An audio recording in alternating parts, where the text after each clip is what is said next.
ನಮಸ್ಕಾರ ಸ್ನೇಹಿತರೆ, ಹೊಸ ವಿಡಿಯೋಕ್ಕೆ ಸ್ವಾಗತ ಸುಸ್ವಾಗತ. ನಾನು ನಿಮ್ಮ ಸಂಜು ಸಿಕ್ಕೆಂ. ಸ್ನೇಹಿತರೆ, ಇವತ್ತಿನ ವಿಡಿಯೋ ಏನಪ್ಪ ಅಂದರೆ, ಇವತ್ತು ನನ್ನ ಒಂದು ಟ್ರ್ಯಾಕ್ಟರಲ್ಲಿ ನಾನು ಯಾವ್ಯಾವ ಗೇರಲ್ಲಿ ಯಾವ್ಯಾವ ನೇಗ್ಲನ್ನ ಹೊಡಿತೀನಿ ಅದ್ರ ಬಗ್ಗೆ ತಿಳಿಸ್ಕೊಡ್ತೀನಿ ಸ್ನೇಹಿತರೆ. ಯಾಕೆಂದರೆ ಈ ಗಾಡೀಲಿ ಯಾವ್ಯಾವ ಗೇರಲ್ಲಿ ಯಾವ್ಯಾವ ನೇಗ್ಲನ್ನ ಹಾಕ್ತೀನಿ, ಮತ್ತು ಇದ್ರ ಗಾಡಿ ಮೈಲೇಜ್ ಏನು ಬರುತ್ತೆ, ಯಾವ್ಯಾವ ಗೇರಲ್ಲಿ ಯಾವ್ಯಾವ ಇಂಪ್ಲಿಮೆಂಟ್ಸ್ ಹಾಕಿದಾಗ ಏನೇನು ಮೈಲೇಜ್ ಬರುತ್ತೆ. ಇನ್ನೊಂದು ಏನಪ್ಪ ಅಂದರೆ, ನಾನು ಎಕರೆನ ಎಷ್ಟು ಗಂಟೆಗೆ ಹೊಡಿತೀನಿ, ನನ್ನ ಆರ್ ಪಿ ಎಮ್ ಏನಿದೆ, ಯಾವ ಆರ್ ಪಿ ಎಮ್ಮಲ್ಲಿ ನಾನು ಕೆಲಸ ಮಾಡ್ತೀನಿ, ಯಾವ ಸ್ಪೀಡ್ ಹೋಗುತ್ತೆ ಅದ್ರ ಬಗ್ಗೆ ತಿಳಿಸ್ಕೊಡ್ತೀನಿ ಸ್ನೇಹಿತರೆ. ಯಾರೆಲ್ಲ ಹೊಸದಾಗಿ ವಿಡಿಯೋನ ನೋಡ್ತಾಯಿರೋ ದಯವಿಟ್ಟು ಸಬ್ಸ್ಕ್ರೈಬ್ ಮಾಡಿ ಸ್ನೇಹಿತರೆ. ಈ ಒಂದು ಮಂತಲ್ಲಿ ನಾನು 1K ಮಾಡಬೇಕು ಅಂತಿದ್ದೀನಿ ಫಾಲೋವರ್ಸ್. ಸ್ನೇಹಿತರೆ, ದಯವಿಟ್ಟು ಸಬ್ಸ್ಕ್ರೈಬ್ ಮಾಡಿ, ಸಪೋರ್ಟ್ ಮಾಡೋದನ್ನ ಮರಿಬೇಡಿ ಸ್ನೇಹಿತರೆ. ಬನ್ನಿ ವಿಡಿಯೋನ ಶುರು ಮಾಡೋಣ ಸ್ನೇಹಿತರೆ. ಈ ಗಾಡಿಯಲ್ಲಿ ನಾನು ಕೆಲಸ ಮಾಡೋದು ಬಂದುಬಿಟ್ಟು, ನನ್ನ ಟ್ರ್ಯಾಕ್ಟರಲ್ಲಿ ಐ ಗೇರು ಮತ್ತು ಎಲ್ ಗೇರು ಮತ್ತು ರಿವರ್ಸ್ ಗೇರು 3 ಗೇರ್ ಇದೆ. ಮತ್ತು ಐ ಗೇರಲ್ಲಿ 4 ಗೇರ್ ಕೆಲಸ ಮಾಡ್ಬೋದು, ಮತ್ತು ಎಲ್ ಗೇರಲ್ಲಿ 4 ಕೆಲಸ ಮಾಡ್ತೀನಿ. ರಿವರ್ಸಲ್ಲಿ 4 ಗೇರ್ ರಿವರ್ಸ್ ತೆಗಿತೀನಿ ಸ್ನೇಹಿತರೆ. ನಾನು ಫಸ್ಟು ಬಂದುಬಿಟ್ಟು ನನ್ನ ಗಾಡೀಲಿ ಇಂಪ್ಲಿಮೆಂಟ್ಸ್ ವರ್ಕ್ ಮಾಡೋದು ಐ ಗೇರು ಮತ್ತು ಫಸ್ಟ್ ಗೇರಲ್ಲಿ ನಾನು ಯಾವುದೇ ಕಾರಣಕ್ಕೂ ಕೆಲಸ ಮಾಡಲ್ಲ. ಈ ಗಾಡೀಲಿ ಐ ಗೇರು ಮತ್ತು ಫಸ್ಟ್ ಗೇರಲ್ಲಿ ಯಾವುದೇ ಕಾರಣಕ್ಕೂ ಗಾಡಿ ಕೆಲಸ ಮಾಡಲ್ಲ. ಏನಿದ್ರು ಎಲ್ ಗೇರಲ್ಲೇ ಕೆಲಸ ಮಾಡೋದು. ಫುಲ್ಲು ಇಂಪ್ಲಿಮೆಂಟ್ಸ್ ನಾನು ಕೆಲಸ ಮಾಡೋದೇ ಎಲ್ ಗೇರಲ್ಲಿ. ಎಲ್ ಗೇರು ಹಾಕ್ಬಿಟ್ಟು ಫಸ್ಟ್ ಗೇರಲ್ಲಿ ನಾನು ಕೆಲಸ ಮಾಡೋದು ರೋಟಾವೇಟರ್ ಕೆಲಸ ಮಾಡ್ತೀನಿ ಸ್ನೇಹಿತರೆ. ಎಲ್ ಗೇರು ಫಸ್ಟ್ ಗೇರಲ್ಲಿ. ಮತ್ತು ಎಲ್ ಗೇರು ಸೆಕೆಂಡ್ ಗೇರಲ್ಲಿ ನೆಲ ಏನಾದರೂ ಚೆನ್ನಾಗಿದ್ದರೆ, ಮಳ್ಗದ್ದೆ ಮತ್ತು ಸ್ಮೂತಾಗಿದ್ದರೆ ಎಲ್ ಗೇರು ಸೆಕೆಂಡ್ ಗೇರಲ್ಲಿ ರೋಟಾವೇಟರ್ ಮಾತ್ರ ಕೆಲಸ ಮಾಡ್ಬೋದು. ನಾನು ಜಾಸ್ತಿ ಕೆಲಸ ಮಾಡೋದೇ ಫಸ್ಟ್ ಗೇರು ರೋಟಾವೇಟರ್ ಕೆಲಸ ಮಾಡೋಕ್ಕೆ. ಎಲ್ ಗೇರ್ ಯೂಸ್ ಮಾಡಲೇಬೇಕು. ಎಲ್ ಗೇರಲ್ಲಿ ಫಸ್ಟ್ ಗೇರ್ ರೋಟರ್ ಕೆಲಸ ಮಾಡಬೇಕು ಅಂದರೆ, ನಾವು ಹುಲ್ಲು ಜಾಸ್ತಿ ಇದ್ದಾಗ, ಎರೆ ಭೂಮಿ ಇದ್ದರೆ ನಾವು ಫಸ್ಟ್ಗೆ ತಾನುತ್ತೆ ಸ್ನೇಹಿತರೆ. ಹಾಗಾಗಿ ಎಲ್ ಗೇರು ಮತ್ತು ಫಸ್ಟ್ ಗೇರಲ್ಲಿ ರೋಟಾವೇಟರ್ ಕೆಲಸ ಮಾಡ್ತೀನಿ. ಇನ್ನು ಎಲ್ ಗೇರ್ ಸೆಕೆಂಡ್ ಗೇರಲ್ಲಿ ಯಾವುದೇ ನೇಗ್ಲು ಹಾಕಲ್ಲ. ಎಲ್ ಗೇರು ಮತ್ತು ಥರ್ಡ್ ಗೇರಲ್ಲಿ ಸಿಂಗಲ್ ನೇಗ್ಲು ಮಾತ್ರ ಕೆಲಸ ಮಾಡ್ತೀನಿ ಸ್ನೇಹಿತರೆ. ಒಂಟು ನೇಗ್ಲು, ಸಿಂಗಲ್ ನೇಗ್ಲು ಕೆಲಸ. ನಾವು ಈಗ ಶುಂಠಿಗೆ ಒಂಟು ನೇಗ್ಲು ಹಾಕ್ತೀವಲ್ಲ, ಆ ನೇಗ್ಲು ಮಾತ್ರ ಎಲ್ ಗೇರು ಥರ್ಡ್ ಗೇರಲ್ಲಿ ಕೆಲಸ ಮಾಡ್ತೀನಿ. ಇನ್ನು 5 ನೇಗ್ಲು ಮತ್ತು ಗುಟ್ಟದ ನೇಗ್ಲು, ಬಲರಾಮ ಮತ್ತು ಗುಳ್ವಾಡ ಮಾಡೋದು, ನಾನು ಕೆಲಸ ಮಾಡೋದು ಬಂದುಬಿಟ್ಟು ಎಕ್ಸ್ಟ್ರಾ ಎಲ್ ಗೇರ್ ಹಾಕಿ ಟಾಪ್ ಗೇರಲ್ಲಿ ಕೆಲಸ ಮಾಡ್ತೀನಿ ಸ್ನೇಹಿತರೆ. ಈ ಎಲ್ಲ ಇದಕ್ಕೆ ನಾನು ಯೂಸ್ ಮಾಡುವಂಥ ಆರ್ ಪಿ ಎಮ್ ಬಂದುಬಿಟ್ಟು 13 ಸ್ನೇಹಿತರೆ. ನಾನು 13 ಮೇಲೆ ಆರ್ ಪಿ ಎಮ್ನ ಇಡೋಲ್ಲ. ನಾನು 13ರಲ್ಲಿ ನಾನೆಲ್ಲ ಕೆಲಸ ಮಾಡೋದು ಸ್ನೇಹಿತರೆ. 13 ಆರ್ ಪಿ ಎಮ್ ಇಟ್ಟು ನಾನು ಎಕರೆನ ಎಷ್ಟು ಗಂಟೆ ರೀಚ್ ಮಾಡ್ತೀನಿ ಅಂದರೆ, 1 ಎಕರೆ ಬಂದುಬಿಟ್ಟು ಸ್ನೇಹಿತರೆ 2 ಅವರ್ ಕೆಲಸ 2 ಅವರ್ ಟೈಮ್ ತಾನುತ್ತೆ. 2 ಸಾಲು, 1 ಸಾಲು ಬಂದುಬಿಟ್ಟು 1 ಅವರ್ ಟೈಮ್ ತಾನುತ್ತೆ ಎಕರೆ. 2 ಸಾಲು ಬಂದುಬಿಟ್ಟು 2 ಅವರ್ ಟೈಮ್ ತಾನುತ್ತೆ ಎಕರೆ. ನಾನು ಕೆಲಸ ಮಾಡ್ತಿರೋದು 5 ನೇಗ್ಲು 2 ಅವರ್ ಕೆಲಸ ತಾನುತ್ತೆ. ಇನ್ನು ಸ್ನೇಹಿತರೆ ಗುಟ್ಟದ ನೇಗ್ಲು ಅಷ್ಟೇ ಸೇಮು, ಒಂದು 5ರಿಂದ 10 ನಿಮಿಷ ಕಮ್ಮಿ ಆಗುತ್ತೆ. 5ರಿಂದ 10 ನಿಮಿಷ ಕಮ್ಮಿ ಆಗುತ್ತೆ. ಅದು ಬಿಟ್ಟರೆ ಇನ್ನು ಅಷ್ಟರಲ್ಲಿ ನಾನು ಕೆಲಸ ಮಾಡ್ತೀನಿ. ಇನ್ನು 10 ಗುಂಟೆ ಜಾಗ ಬಂದುಬಿಟ್ಟು ಅರ್ಧ ಗಂಟೆ ಟೈಮ್ ತಾನುತ್ತೆ. 20 ಗುಂಟೆ ಜಾಗ ಬಂದುಬಿಟ್ಟು 1 ಅವರ್ ಟೈಮ್ ತಾನುತ್ತೆ. ಇನ್ನು 25 ಗುಂಟೆ ಕೆಲಸ ಮಾಡಿದ್ರೆ ನಮಗೆ 1.5 ಗಂಟೆ ಟೈಮ್ ತಾನುತ್ತೆ ಸ್ನೇಹಿತರೆ. ಇಷ್ಟು ನನ್ನ ಒಂದು ಆರ್ ಪಿ ಎಮ್ಮಲ್ಲಿ ನಾನು ಮಾಡುವಂಥ ಕೆಲಸ. ಇದಕ್ಕೆಲ್ಲ ನಮಗೆ ಈ ಗಾಡೀಲಿ ಕೆಲಸ ಮಾಡೋದು. ಇನ್ನು ಕೆಲವು ಗಾಡೀಲಿ ಐ ಗೇರು ಫಸ್ಟ್ ಗೇರಲ್ಲಿ ಕೆಲಸ ಮಾಡ್ತಾರೆ. ನಮ್ಮ ಗಾಡೀಲಿ ಐ ಗೇರು ಫಸ್ಟ್ ಗೇರಲ್ಲಿ ಕೆಲಸ ಮಾಡಲ್ಲ. ಈ ಗಾಡಿ ಇದ್ರಾಗೆಲ್ಲ ಫುಲ್ ಎಕ್ಸ್ಟ್ರಾ ಟಾಪ್ನೇ ಎಕ್ಸ್ಟ್ರಾ ಟಾಪಲ್ಲೇ ಕೆಲಸ ಮಾಡೋದು. ಎಕ್ಸ್ಟ್ರಾದಿಂದ ಸ್ಟಾರ್ಟ್ ಆಗುತ್ತೆ.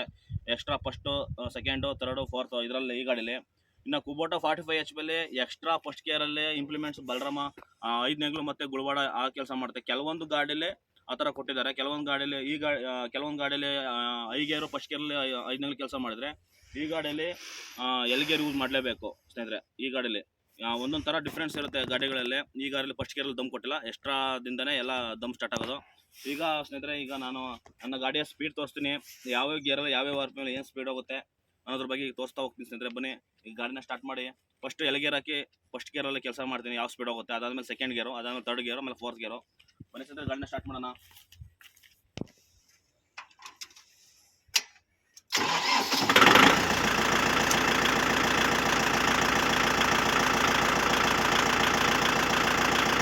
ಎಕ್ಸ್ಟ್ರಾ ಫಸ್ಟು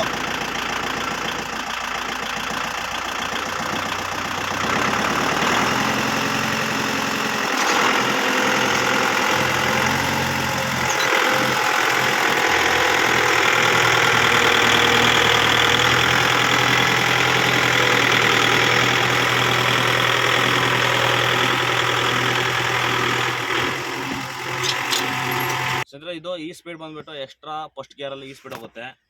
ಈಗ ಎಕ್ಸ್ಟ್ರಾ ಸೆಕೆಂಡ್ ಯಾವ ಸ್ಪೀಡ್ ಹೋಗುತ್ತೆ ತೋರಿಸ್ತೀನಿ. 13 ಆರ್ ಪಿ ಎಮ್ ಯಾವ ಸ್ಪೀಡ್ ಹೋಗುತ್ತೆ ಅಂತ ತೋರಿಸ್ತೀನಿ ಸ್ನೇಹಿತರೆ.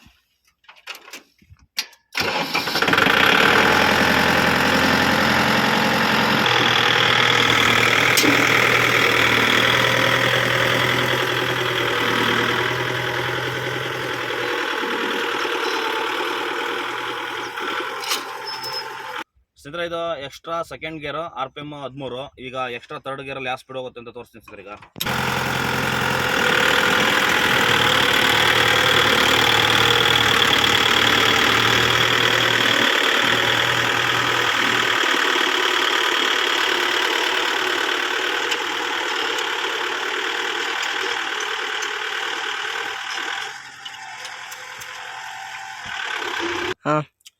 ಸ್ನೇಹಿತರೆ ಇದು ಎಕ್ಸ್ಟ್ರಾ ಥರ್ಡ್ ಗೇರಲ್ಲಿ ಈ ಸ್ಪೀಡ್ ಹೋಯ್ತು. ಈಗ ಎಕ್ಸ್ಟ್ರಾ ಟಾಪ್ ಗೇರಲ್ಲೇ ನಾನು 5 ನೇಗ್ಲು ಗುಡ್ ನೇಗ್ಲು ಹೊಡೆಯೋದು. ಎಕ್ಸ್ಟ್ರಾ ಟಾಪ್ ಗೇರಲ್ಲೇ ಫಸ್ಟ್ ಗೇರ್ ಹೊಡೆಯಲ್ಲ, ಎಕ್ಸ್ಟ್ರಾ ಟಾಪ್ ಗೇರಲ್ಲಿ ಹೊಡೆಯೋದು.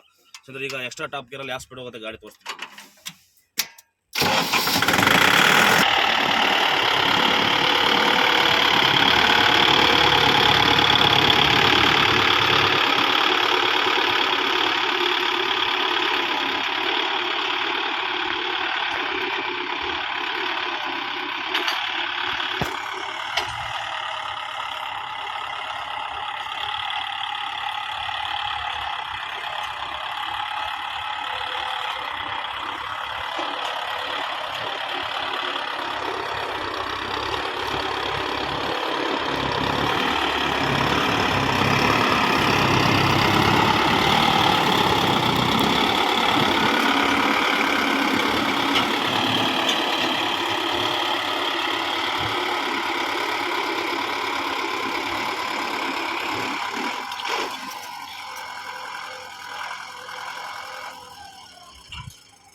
ಸ್ನೇಹಿತರೆ ಇಷ್ಟು ಎಕ್ಸ್ಟ್ರಾ ಟಾಪಲ್ಲಿ ಈ ಸ್ಪೀಡ್ ಹೋಗುತ್ತೆ.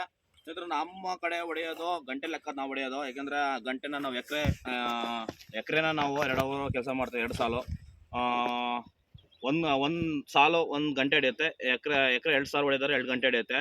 ಇನ್ನು 10 ಗುಂಟೆ ಅರ್ಧ ಗಂಟೆ, 20 ಗುಂಟೆ 1 ಅವರ್ ಟೈಮ್ ತಾನುತ್ತೆ.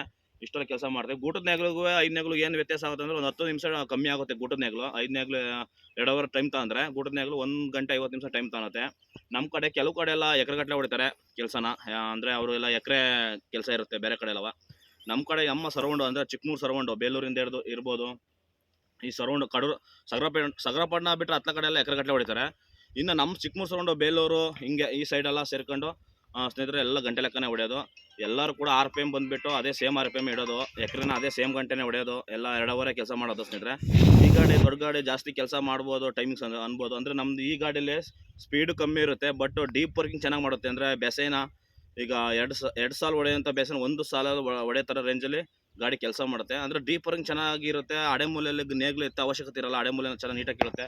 ಮತ್ತು ನಾವು ಕೆಲಸ ಮಾಡ್ತಿರ್ಬೇಕಾದ್ರೆ ಯಾವುದೇ ಈ ನೇಗ್ಲು ಡೀಪ್ನ ಎತ್ತ ಅವಶ್ಯಕತೆ ಇರಲ್ಲ. ಅದ್ರ ಪಾಡಿ ಹೋಗ್ತಾ ಇರುತ್ತೆ. ಹಾಗಾಗಿ ರೈತರು ಇಷ್ಟಪಡ್ತಾರೆ ಈ ಒಂದು ಬೆಸೆನ 4 ವೀಲಲ್ಲಿ.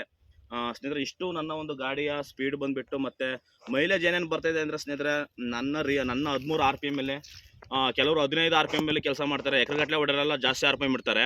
ಬಟ್ ನನ್ನ ಗಾಡಿ 13 RPM ಮೇಲೆ ನಾನು ಬರುವಂಥ ಮೈಲೇಜ್ ಪ್ರೆಸೆಂಟು ಸ್ನೇಹಿತರೆ 5 ನೇಗ್ಲು ಗೂಟದ ನೇಗ್ಲು ಸ್ನೇಹಿತರೆ 3.5 ಲೀಟ್ರ್ ಪ್ರೆಸೆಂಟ್ ಕುಡಿಯುತ್ತೆ ಈ ಗಾಡಿ.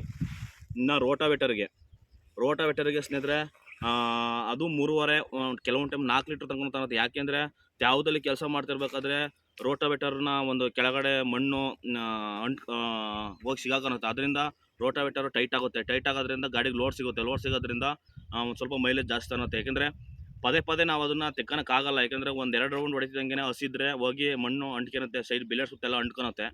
ಈ ಒಂದು ಅಂಟ್ಕೊಳ ಕಾಣೋದ್ರಿಂದ ಬಿಲೇಡು ಟೈಟ್ ಆಗುತ್ತೆ. ಹಾಗಾಗಿ ಅದರಲ್ಲೇ ಕೆಲಸ ಮಾಡ್ತೀವಿ. ಕೆಲವರು ಪದೇ ಬಿಡಿಸ್ಕೊಳಕ್ಕೆ ಹೋಗಲ್ಲ. ಹಾಗಾಗಿ ರೋಟಾವೇಟರು 4 ಲೀಟ್ರ್ ತನಕ ತಗೊಳುತ್ತೆ.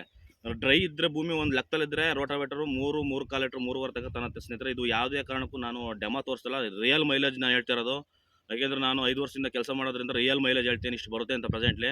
ಯಾಕೆಂದರೆ 5 ವರ್ಷ ಅಷ್ಟು ಮೈಲೇಜ್ ಬರೋ ಹೊತ್ತಿಗೆ ಈ ಗಾಡಿನ ಮೇಂಟೆನೆನ್ಸ್ ಮಾಡೋಕ್ಕೆ ಇದಾಗಿದ್ದು. ಯಾಕೆಂದರೆ ನಾನು 2 ವೀಲ್ ಡ್ರೈವ್ ಕೆಲಸ ಮಾಡಿದ್ದೀನಿ. ಅದ್ರದ್ದು ಇದಕ್ಕೂ ಹೋಲ್ಸಕ್ಕೆ ಹೋದರೆ ಪರವಾಗಿಲ್ಲ ಮೈಲೇಜು ದುಡಿಮೆಗೆ ಮತ್ತು ಕೆಲಸಕ್ಕೆ. ಸ್ನೇಹಿತರೆ ಇಷ್ಟು ಒಂದು ಮೈಲೇಜ್ ಬರುತ್ತೆ.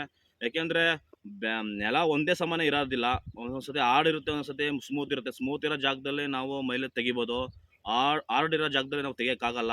ಅದು ಸೀಸನ್ ವೈಸ್ ಹೋಗುತ್ತೆ ಸ್ನೇಹಿತರೆ. ಅದು ಯಾವ ಸೀಸನ್ ಅಂತ ಹೇಳ್ತೀನಿ. ಯಾಕೆಂದರೆ ಒಂದೊಂದು ಸೀಸನ್ ನಮಗೆ ತುಂಬ ಕಷ್ಟ ಕೊಡುತ್ತೆ. ಆ ಸೀಸನು ಒಂದೊಂದು ಸೀಸನ್ ನಮಗೆ ಈಸಿಯಾಗಿರುತ್ತೆ. ಆ ಸೀಸನ್ ನಮಗೆ ಮೈಲೇಜ್ ತೆಗಿಬೋದು. ಒಂದು ಸೀಸನ್ ಮಾತ್ರ ನಮಗೆ ಮೈಲೇಜ್ ತೆಗಿಯೋಕ್ಕಾಗಲ್ಲ ಯಾವುದೇ ಕಾರಣಕ್ಕೂ. ಆ ಸೀಸನು ಯಾವ್ಯಾವ ಸೀಸನ್ ಅಂತ ನಾನು ನಮ್ಮ ಕಡೆ ಸೀಸನ್ ಹೇಳ್ತೀನಿ ನಿಮಗೆ. ಯಾವ ಸೀಸನಲ್ಲಿ ನೆಕ್ಸ್ಟ್ ವೀಡಿಯೋದಲ್ಲಿ ಬರುತ್ತೆ ಸ್ನೇಹಿತರೆ, ಯಾವ ಸೀಸನ್ ಹೆಂಗಿರುತ್ತೆ ಅಂತ. ಸ್ನೇಹಿತರೆ ನಮ್ಮ ಒಂದು ಈ ಗ್ರಾಮದಲ್ಲಿ, ನಮ್ಮ ಕೆನ್ನಳ್ಳಿ ಗ್ರಾಮದಲ್ಲಿ ನಾವು ಮಾಡಿರುವಂಥ ಅವರ್ಸಿಗೆ ರೈಟ್ ಬಂದುಬಿಟ್ಟು 1000 ಮಾಡಿದ್ದೀವಿ ಸ್ನೇಹಿತರೆ. 5 ನೇಗ್ಲು, ಗೂಟದ ನೇಗ್ಲು, ಕಲ್ಟಿವೇಟ್ರು, ರೋಟೋವೇಟ್ರು ಎಲ್ಲ ಹೋಮ್ಸೇ ಮಾಡಿಬಿಟ್ಟಿದ್ದೀವಿ. ಆಲ್ಮೋಸ್ಟು ನಾವು ರೋಟೋವೇಟರ್ಗೆ 1200 ಹೊಡಿಬೇಕು. ಯಾಕೆಂದರೆ ರೋಟೋವೇಟರ್ಗೆ ಖರ್ಚು ಜಾಸ್ತಿ ಇರುತ್ತೆ, ಬಿಲೇಡು ಕಾಸ್ಟು ಎಲ್ಲ ಜಾಸ್ತಿ ಇರುತ್ತೆ. ಆಲ್ಮೋಸ್ಟ್ ನಾವು ರೋಟೋವೇಟರ್ನ 1200 ಹೊಡಿಬೇಕು. ಹೊರಗಡೆ ಹೊಡಿತಿದ್ದಾರೆ. ನಾವೇನು ಮಾಡಿದ್ದೀವಿ ಅಂದರೆ ಕೆಲವರು 5 ನೇಗ್ಲು, ಗೂಟದ ನೇಗ್ಲು, ಕಲ್ಟಿವೇಟರ್ಗೆ ₹100 ಡೌನ್ ಮಾಡಿ ಹೊಡಿತಾರೆ, ₹900 ಹೊಡಿತಾರೆ. ರೋಟೋವೇಟರ್ನ 1200 ಕೊಡ್ತಾರೆ. ಎಲ್ಲ ಟೈಮು ರೋಟೋವೇಟರ್ ಸೀಸನ್ ಸಿಗಲ್ಲ. ಅದು ಒಂದು ಟೈಮ್ ಮಾತ್ರ ಸೀಸನ್ ಸಿಗೋದು, ಅಂದರೆ ಮಳೆಗಾಲದಲ್ಲಿ ಜಾಸ್ತಿ ಹುಲ್ಲು ಬಂದಾಗ, ಹೊಳ ಬಂದಾಗ ಮಾತ್ರ. ಹಾಗಾಗಿ ನಾವೇನು ಮಾಡಿದ್ವಿ, ಜಾಸ್ತಿ ರೋಟೋವೇಟರ್ ಕೆಲಸ ಸಿಗಲ್ಲ ಅನ್ನೋ ಕಾರಣಕ್ಕೋಸ್ಕರ ಎಲ್ಲ ಹೋಮ್ಸೇ ಮಾಡಿಬಿಟ್ಟಿದ್ದೀವಿ 1000. ನಮ್ಮ ಕಡೆನೂ ಅಮೌಂಟು ಆಗಿಂದಾಗೆ ಬರೋಲ್ಲ ಸ್ನೇಹಿತರೆ. ಕಾಯಬೇಕು, ತಾಳ್ಮೆ ಇರಬೇಕು, ಅದಕ್ಕೆ ಪೇಷನ್ಸ್ ಬೇಕು. ಅಮೌಂಟನ್ನ ನಾವು ಇಸ್ಕೋಬೇಕು ಅಂದರೆ ಪೇಷನ್ಸ್ ಇದ್ದರೆ ಮಾತ್ರ ಈ ಟ್ರಾಕ್ಟರ್ ಡಿಪಾರ್ಟ್ಮೆಂಟು.